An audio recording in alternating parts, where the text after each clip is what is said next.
intromusic.com layout track. Hello my dear students, good morning. How are you? I hope you all are fine. So today is my second class and I will assign today for class 8. So class 8 students, you follow me and listen carefully.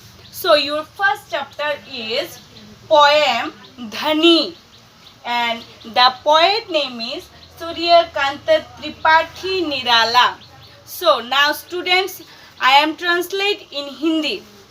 So मैं जो कविता अभी तुम सब लोगों को पढ़ाने जा रही हूँ उसका नाम है धनी. धनी मतलब क्या है? आवाज. और क्या कौन लिखा है उसको? सूर्यकांत त्रिपाठी निराला जी. सो इस कविता में कवि ने क्या बोला है? कवि ने बोला है कि कवि के पीछे कोई खराब लोग मतलब भला बुरा कह रहा है उनको मतलब कवि को. किसको? सूर्यकांत त्रिपाठी निराला जी को. क्या कह रहे हैं कि उनका जीवन का कवि जीवन का अंत होने वाला है. तो कवि ने क्या चुप बैठा है? नहीं बैठा. उन्होंने भी क्या कहा? उन्होंने भी उसका करारा जवाब दिया. क्या जवाब दिया? कि अभी अभी ही तो मैं आया हूँ. अभी कैसा मेरे कवि जीवन का अंत होने वाला है. अभी मेरा जीवन का बहुत समय बाकी है. और उनके आवाज से वो यही बोलना चाहते हैं अभी मेरा अंत नहीं होगा. अभी भी मेरे जीवन में मृदुल बसंत होगा और मैं इस बसंत के साथ जो युवा, यहाँ पर देखो युवा का मैं ड्राइंग बनाया. यहाँ पर जो युवा पीढ़ी है उनको मैं जगाऊंगी. उनके काम को मैं करने में सहायता करूंगी. और ये जो बसंत का मतलब इस फूल की कलियों के जैसा खिलूंगा, इस तितली के जैसे उड़ूंगा. ऐसे ही कभी जीवन का उनका चलना है. ऐसे ही उनका जीवन का अंत नहीं होगा.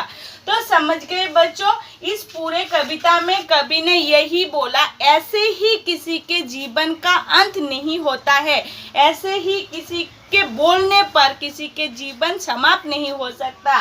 वो जो करने आया उसको वो करने ही पड़ेगा. ऐसे ही किसी को बोलने में तो हम अपने जीवन में भी ऐसा ही बोल सकते हैं. अगर हमारे पीठ पीछे हमारा कोई भी खराब कुछ भी भला बुरा कहे तो उनका कहना हमें नहीं सुनना चाहिए. क्या करना है?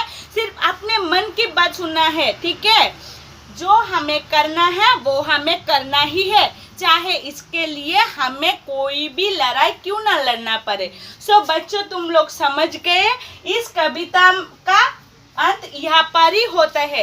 अगर इस कविता में कोई भी तुम्हें दिक्कत हो, कोई भी क्वेश्चन हो तो तुम लोग ग्रुप में क्वेश्चन कर सकते हो. और मैं इस कविता से कुछ शब्दार्थ मतलब वर्ड मीनिंग निकल के दिया हूँ या इधर, जैसे कि तुम सब लोगों को कोई भी तकलीफ ना हो. देखो यहाँ पर क्या है? मृदुल. मृदुल मतलब कोमल. पंथ. पंथ मतलब पत्ते. निद्रित. निद्रित मतलब नींद में, जब हम सोते हैं नींद में. प्रत्युष. प्रत्युष मतलब प्रातःकाल. कर मतलब हाथ. चंद्रालस मतलब आलस्य. सहर्ष मतलब खुशी से. अनंत मतलब जिसका अंत ना हो, मतलब जिसका खत्म ना हो. अंत मतलब खत्म. सो ये सब है वर्ड मीनिंग इस कविता से. सो बच्चों हमारा आज का क्लास यहाँ पर ही समाप्त होते हैं. अगर तुम लोगों को कोई भी तकलीफ हो दोबारा ग्रुप में तुम लोग मुझे क्वेश्चन कर सकते हो. और बच्चों ध्यान से सुनो, घर से मत निकलो. कोई भी ज़रूरी काम से निकलो तो मास्क पहनो. दोबारा फिर लौट के घर आओ तो अच्छी तरह से हाथ मुंह धो के ही घर के अंदर आओ. तो थैंक यू बच्चों.